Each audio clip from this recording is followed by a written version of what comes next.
Setelah timbulnya protes dari kelompok humanisme tersebut, akhirnya pada tahun 1900 pemerintah Hindia Belanda menugaskan seorang asisten residen yang bernama De Wolf van Westerhout untuk mengadakan upaya penyelidikan bahwa apakah memang seharusnya bisnis gadai ini dipegang oleh pemerintah Hindia Belanda setelah melihat dampak dari gadai swasta tadi. Kemudian Van Westerhout dengan SK tersebut mulai melakukan membentuk panitia khusus atau pansus lah segitu dengan anggotanya Van Ende seorang kontrolier, Nitel kontrolier juga, Barkey itu aspiran kontrolier, Van Dissel ambtenaar of Van Financial Department ya, maksudnya pegawai dari Departemen Keuangan masa Hindia Belanda tersebut. Kemudian dari hasil kerjanya panitia tadi, pansus lah kalau sekarang disebut biasanya ini, memberikan rekomendasi bahwa memang seharusnya bisnis gadai dilakukan oleh Hindia Belanda oleh pemerintah. Oleh karena itu keluarlah Stadblad nomor 131 tanggal 1 April 1901 yang menyatakan bahwa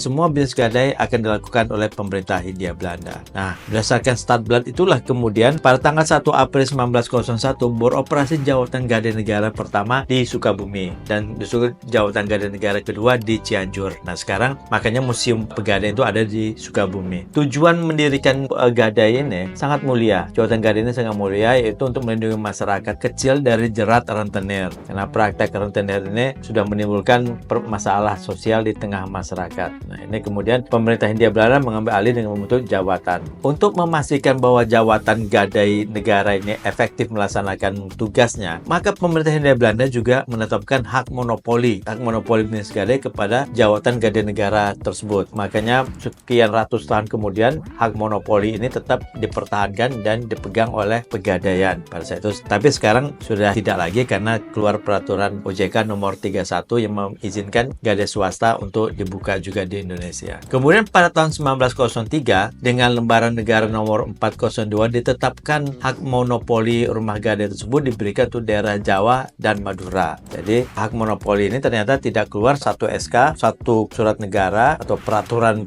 menteri atau presiden barangkali sekarang menyatakan bahwa hak monopoli jawatan itu berlaku untuk seluruh wilayah Indonesia, tapi keluarnya bertahap. Kemudian pada tahun 1914 keluar juga lembar negara berikutnya yang menetapkan hak monopoli jawatan rumah gadai negara untuk daerah Yogyakarta.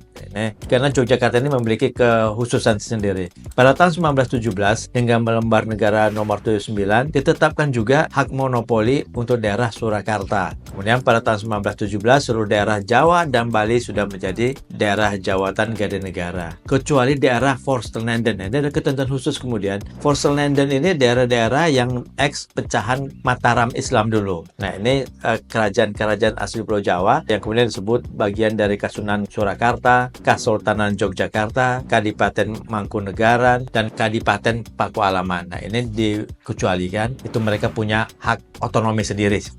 Begitulah zaman sekarang mungkin disebutnya. Pada tahun 1921 dengan lembar negara nomor 28 Jo 420 ditetapkan hak monopoli untuk daerah luar Jawa dan Madura. Nah, sekarang Indonesia. Pembukaan panhuis di luar Pulau Jawa ini pada dasarnya itu untuk kepentingan pemerintah Hindia Belanda juga, karena mereka mendirikan banyak perkebunan, banyak pertambangan, itu mereka mendatangkan tenaga kerja dari Pulau Jawa sehingga populasi penduduk meningkat di daerah tersebut, kemudian juga aktivitas ekonomi meningkat, dan untuk mendukung aktivitas ekonomi inilah kemudian berdiri yang namanya rumah-rumah gadai di dalam perkebunan tersebut, pertambangan tersebut. Mungkin kita bisa lihat di daerah Sumatera Utara banyak ini di dalam perkebunan itu.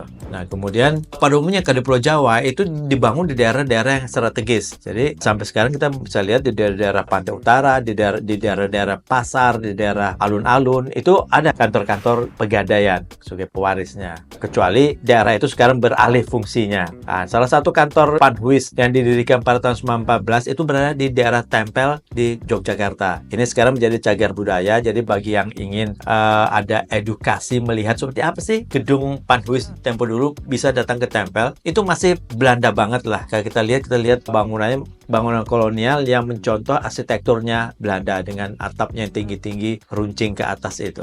Nah, kemudian dibentuk itu menyamping, jadi tidak menghadap ke depan karena ada mungkin kekhususan untuk melindungi privasi nasabah, sehingga nasabah itu di samping, dan sehingga untuk menghadap jalan itu ada temboknya, jadi tidak terlalu terlihat dari pinggir jalan nasabah-nasabah yang sedang proses menggadai. Jadi apa yang bisa kita pelajari dari sejarah ini, bahwa bisnis gadai didirikan oleh pemerintah Hindia Belanda dengan tujuan mulia, mulia, yaitu membantu rakyat kecil lepas dari jerat rentenir. Nah, mungkin ini masih relevan sampai sekarang karena sekarang malah makin parah dengan pinjol-pinjolnya ini, sehingga masyarakat banyak terjerat sehingga timbul korban-korbannya ini. Oke, mungkin di situ jangan lupa like, comment, dan subscribe untuk cerita bisnis ini. Sampai jumpa di video berikutnya mengenai bisnis gade di masa kemerdekaan. Oke, sekian, terima kasih.